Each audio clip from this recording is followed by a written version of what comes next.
Bonjour à toutes et à tous, je m'appelle Guillaume Chaud, je suis responsable pour les collèges à Technologie Service. Technologie Service est une entreprise qui fournit du matériel pédagogique pour la technologie au collège depuis maintenant plus de 30 ans et fournit également les lycées professionnels et technologiques. Dans cette vidéo, je vais vous présenter de nombreuses nouveautés que vous pourrez retrouver sur notre catalogue ou bien sur notre site internet. Nous aborderons bien sûr le MBOT 2 et toutes les options créées par Technologie Service pour ce robot-là, mais également d'un nouveau projet réalisé en partenariat avec le groupe Continental et MakeBlock, ainsi que deux professeurs de technologie. Nous parlerons bien sûr de l'univers Microbit, Arduino et Grove, mais également des extensions créées par Technologie Service pour la technologie Arduino et Grove et le logiciel MBlock 5. Commençons par le dernier né de chez MakeBlock, le robot MBOT 2. Certains d'entre vous le connaissent déjà car il est arrivé en cours d'année, à peu près autour d'avril. Ce robot vient renouveler la gamme de MBOT déjà bien présente dans les collèges et les lycées, mais en apportant des nettes améliorations par rapport à son grand frère. Tout d'abord, le robot s'équipe d'une nouvelle carte de chez MakeBlock, la CyberPi, offrant une puissance de calcul non négligeable par rapport à MBOT 1 et vous permettant ainsi de faire des programmes beaucoup plus complexes et beaucoup plus réactifs. La CyberPi vous permettra aussi de créer aisément un réseau local vous permettant de contrôler plusieurs MBOT 2 avec le seul CyberPi ou de faire communiquer simplement plusieurs MBOT 2 entre eux. Bien sûr, qui dit carte dit nouvelle technologie. De nouveaux modules font leur apparition afin d'accompagner cette nouvelle carte et le robot MBOT 2, les modules MBuild. Ces modules ont la particularité d'être chaînables, rendant ainsi le montage beaucoup plus intuitif. Également, on pourrait brancher jusqu'à 12 modules d'affilée, ce qui est beaucoup plus que ce que vous pouviez brancher sur un MBOT 1 ou sur un MBOT Ranger ou Starter. Ainsi, le module suiveur de ligne du robot MBOT 2 est en fait un module 4 capteurs RGB permettant au robot MBOT 2 aussi bien de suivre une ligne que de détecter des couleurs. Le module ultrason aussi c'est avoir quelques améliorations, c'est-à-dire qu'il pourra détecter s'il y a en dehors de sa plage de détection et se voit équipé de 8 LED bleus entièrement programmables via MBlock 5. Dernière amélioration notable, la présence de moteurs encodeurs en lieu et place des motoréducteurs, rendant le MBOT 2 beaucoup plus précis que son grand frère. Ainsi, sur une rotation, vous aurez une précision de plus ou moins 5 degrés, et sur un déplacement avec les lignes, vous aurez une précision de plus ou moins 2%. Pour accompagner le MBOT 2, nous avons donc adapté plusieurs options. L'option pince, l'option lanceur de balles, l'option servomoteur et l'option matrice LED. Si vous avez déjà ces options pour le MBOT 1, elles ne seront pas compatibles avec le MBOT 2 et vice versa. Si vous avez acheté les options du MBOT 2, elles ne seront pas compatibles au MBOT 1. Néanmoins, quelques options et packs présentes pour le MBOT 1 sont également compatibles pour le MBOT 2, telles que l'option Smart Camera, l'option CPAT, l'option chenille et l'option étage supplémentaire. Pour plus d'informations sur la MBOT 2 et les options compatibles avec ce robot, je vous invite à visiter notre site internet ou nous envoyer directement un mail. Sans plus attendre, je vais vous présenter l'un des plus gros projets de cette année concernant la technologie au collège, réalisé en étroite collaboration avec le groupe Continental, MakeBlock et deux professeurs de technologie, le kit Automotive Extension pour MBOT 2. Ce kit permettra aux élèves d'explorer les fonctions des voitures modernes tout en s'initiant à la programmation et à la robotique, et pourquoi pas susciter des vocations pour le monde de l'automobile. Voici ce que contient la boîte. Une CyberPi avec son Pocket Shield, un volant dans lequel insérer l'ensemble CyberPi plus Pocket Shield, un lot de 4 posters suiveurs de ligne, 2 capteurs de distance IR MBuild, un capteur de lumière MBuild, un driver LED MBuild avec son ruban LED MBuild, un lot de câbles MBuild ainsi qu'un lot de pièces mécaniques, un lot de visserie, une dragonne et un cahier d'activité. Seul le MBOT n'est pas inclus dans ce pack mais est fortement conseillé pour pouvoir appliquer les différentes activités du cahier. La pédagogie est divisée en plusieurs activités. L'accès et démarrage ou Access and Start permettra aux élèves d'étudier les différents événements lors de déverrouillage, verrouillage et démarrage de la voiture. L'étude des feux pour simuler et différencier les différents feux présents sur une voiture et comment les programmer afin d'allumer les bons. Le platooning pour la circulation en convoi, le lane assist afin de maintenir la voiture dans sa voie, le dépassement et la gestion de la signalétique afin d'aider le conducteur à éviter des situations dangereuses ou avoir une conduite responsable, comme la détection du panneau stop ou de la vitesse maximale autorisée, et d'autres activités. Toutes ces activités seront accompagnées de documents et vidéos afin d'étudier chaque fonction sur les voitures réelles et pouvoir ainsi les simuler sur la MBOT 2 et la CyberPi. La piste livrée en 4 parties vous permettra d'étudier ces fonctions citées précédemment. Vous pourrez ainsi au choix, si vous avez plusieurs MBOT 2, séparer votre classe en 4 îlots afin de programmer et tester des fonctions spécifiques, ou bien assembler les 4 pistes afin de faire des programmes beaucoup plus complexes. Chaque module présent dans le kit pourra être monté sur le robot MBOT 2 à l'aide des pièces mécaniques et vis fournies dans le kit. Vous pourrez ainsi utiliser le ranging sensor pour faire l'activité de parking automatique ou le bandeau LED pour étudier les feux de signalisation. Le volant, quant à lui, permettra à l'élève de se familiariser à la conduite par le biais de la communication sans fil entre la CyberPi du volant et la CyberPi du MBOT 2. Une fois programmé, l'élève pourra ainsi gérer avec le volant l'accélération, le freinage, les virages, les clignotants et beaucoup d'autres choses. L'ensemble de la pédagogie a été pensé autour du logiciel mBlock 5, disponible gratuitement en téléchargement ou en version web via Google Chrome. L'Automotive Extension Kit est une exclusivité technologie service disponible sous plusieurs formes. Enfin, pour clôturer les activités autour du MBOT 2, voici deux nouveautés créées par Technology Service. Tout d'abord, la valise pédagogique pour MBOT 2 et mBlock 5, centrée autour de l'étude de la programmation, la robotique, l'IA et l'IoT, rendue beaucoup plus abordable grâce à la puissance de la carte CyberPi et du logiciel mBlock 5. Retrouvez, suivant la ref commandée, un MBOT 2, une smart caméra, un kit CyberPi Go Kit et un cahier d'activité numérique sous forme de clé USB. Dernière nouveauté, le cahier découverte pour mBOT 2, vous permettant de prendre en main les fonctions de base du logiciel mBlock 5 et du robot mBOT 2. Continuons avec la gamme MakeBlock, car j'ai encore deux nouveautés créées par Technology Service à vous présenter. Tout d'abord, une nouvelle maquette, la maquette portail mBuild. En effet, les maquettes sont un incontournable lors de l'étude de la programmation et nous avons tenu à en créer une avec ces nouvelles technologies qui est la carte CyberPi et les modules mBuild. Retrouvez donc dans cette maquette un motoréducteur afin de contrôler la course du portail, deux détecteurs de distance infrarouge, un pour détecter si un obstacle est présent sur la course du portail, un autre pour détecter si le portail est ouvert ou fermé, et enfin un émetteur-récepteur infrarouge mBuild avec sa télécommande afin de commander le portail.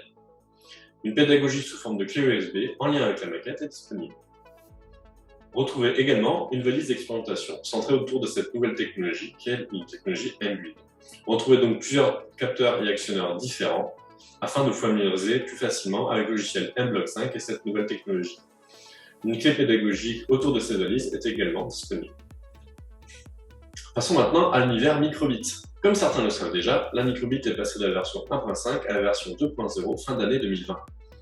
Il y a eu quelques changements autour de cette carte, notamment au niveau des caractéristiques internes, la mémoire flash ayant été doublée et la mémoire RAM multipliée par 8, mais également au niveau de l'ajout de capteurs et d'actionneurs.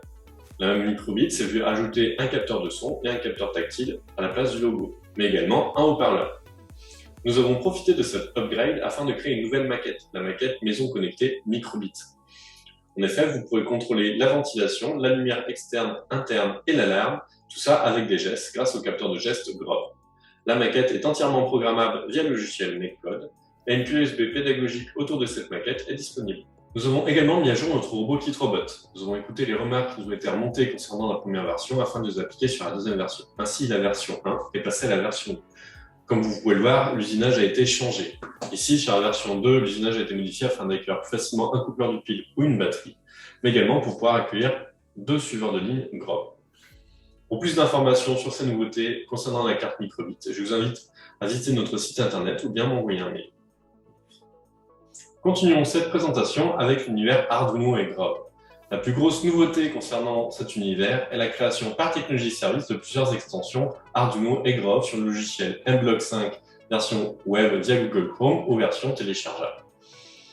Vous pourrez ainsi contrôler des composants Grove via les interfaces Mega, Uno et la nouvelle interface Nano et Grove. Ces extensions sont d'ores et déjà disponibles sur le logiciel mBlock 5. Pour les retrouver et les utiliser, il vous suffira dans l'onglet Appareil de cliquer sur Ajouter, puis d'ajouter la carte que vous utilisez, donc Arduino Uno, Mega ou Nano. Ensuite de cliquer sur l'onglet Extension et de taper dans la recherche Technologie. Vous trouverez notre extension ici TS Uno et Grove. Ajoutez-la. Et elle apparaît dans le logiciel mBlock 5. L'extension a été divisée en 6 catégories. Capteur, actionneur, moteur, afficheur, communication et conversion, afin que l'élève, le professeur voulant créer son programme, retrouve plus facilement le bloc qu'il veut. Nous avons également ajouté de la documentation à même le logiciel. Par exemple ici, pour le capteur DHT11, il vous suffira de mettre le bloc sur la partie de programmation et ensuite de faire un clic droit sur ce bloc, puis de cliquer sur Aide. Ici, vous aurez une description du bloc utilisé, le capteur en lien avec ce bloc, la référence de Technology Service pour ce capteur, un exemple de programme et un exemple de montage. Avec ces nouvelles extensions, vous pourrez programmer la plupart des maquettes Arduino et Graph de chez Technology Service, mais aussi la nouvelle maquette que je vais vous présenter. L'air étant aux énergies renouvelables et comment produire de l'énergie en émettant un minimum de gaz à effet de serre, voici la centrale solaire pour Arduino. Basée sur des composants de Graph, l'objectif de l'élève sera de programmer l'orientation du panneau solaire à l'aide des pentites et des capteurs de lumière. Les voltmètres et ampèremètres présents sur la maquette vous permettront de constater si le panneau solaire est bien orienté. La clé pédagogique en lien avec cette maquette a été faite autour du logiciel MBlock 5. Enfin, nous allons terminer cette présentation avec un florilège de nouveautés que vous retrouverez sur notre catalogue ou sur notre site internet. Découvrez deux nouveautés concernant l'univers CyberPi et Mbuild. Tout d'abord, le pack classe 4 CyberPi qui permettra de faire découvrir cette nouvelle carte à vos élèves en ILO, mais aussi la CyberPi Innovation Add-on Pack qui serait parfait pour découvrir la nouvelle technologie Mbuild. La gamme DJI accueille également deux nouveautés. Tout d'abord, le RoboMaster TeleTalent qui vient étoffer la gamme des drones en ajoutant une matrice LED et d'autres capteurs, mais aussi le RoboMaster EP Core qui est plus ouvert et équipé d'une pince programmable. Lego élargit également sa gamme de robots Spike avec le Spike Essential. Lego Éducation Spike Essential suscitera l'enthousiasme des élèves de l'enseignement primaire pour l'apprentissage pratique. Ludique et narrative, cette expérience d'apprentissage fait partie du système d'apprentissage Lego et encourage les élèves à se pencher sur les concepts STIAM tout en participant à l'apprentissage de la langue française, des mathématiques et à leur développement socio-émotionnel. Plongez dans le monde de l'intelligence artificielle avec le Dobot Magician Lite. Ce robot a été pensé pour être utilisé par de jeunes élèves. Il se programme via le logiciel Dobot Block qui s'inspire directement de Scratch 3, rendant ainsi sa programmation plus intuitive pour les élèves. Découvrez également la dernière nouveauté de chez VitaScience, le kit course à LED. Le kit voiture à monter soi-même fait également peau neuve avec cette nouvelle voiture modèle élève. Deux nouvelles machines viennent étoffer la gamme des imprimantes 3D de chez Technology Service. Tout d'abord, la FlashForge Adventurer 4. Cette imprimante 3D de qualité permet la réalisation de pièces précises avec ou sans support en toute sécurité. Tout réglage s'effectue de façon intuitive, automatique, à l'aide de l'écran tactile. Elle permet d'imprimer toute pièce 3D avec des filaments FlashForge ou génériques de diamètre 1,75 mm, mais aussi des filaments techniques comme le PETG, PC ou des matériaux chargés, grâce à sa tête d'extrusion pouvant atteindre 265 degrés Celsius. La Cosmix Nova embarque un concentré de technologie, garantissant une haute qualité d'impression. Cette imprimante 3D française intègre un système Touch and Print. À l'allumage, vous êtes à 2 clics de votre première impression grâce au nivellement automatique du plateau par capteur pour une surface d'impression de 300 par 200 par 275 mm. Cette machine est équipée d'un Raspberry 4 cœurs 8 Go de RAM, un disque dur SSD et la présence d'Octoprint. Retrouvez également de l'impression directe sur textile, par imprimante ou par brodeuse, ainsi que le transfert sérigraphique via imprimante à sérigraphie ou presse à transfert. Enfin, voici le web magazine Geek Junior en partenariat avec Technology Service depuis 1 an maintenant. Geek Junior est un web magazine et magazine papier dédié aux ados pour les aider à mieux maîtriser leur vie numérique. Vous retrouverez des articles sur le monde numérique et notamment sur la programmation. Rejoignez les 2600 collèges qui se sont déjà abonnés au magazine papier. Merci beaucoup pour votre attention. Bonne journée!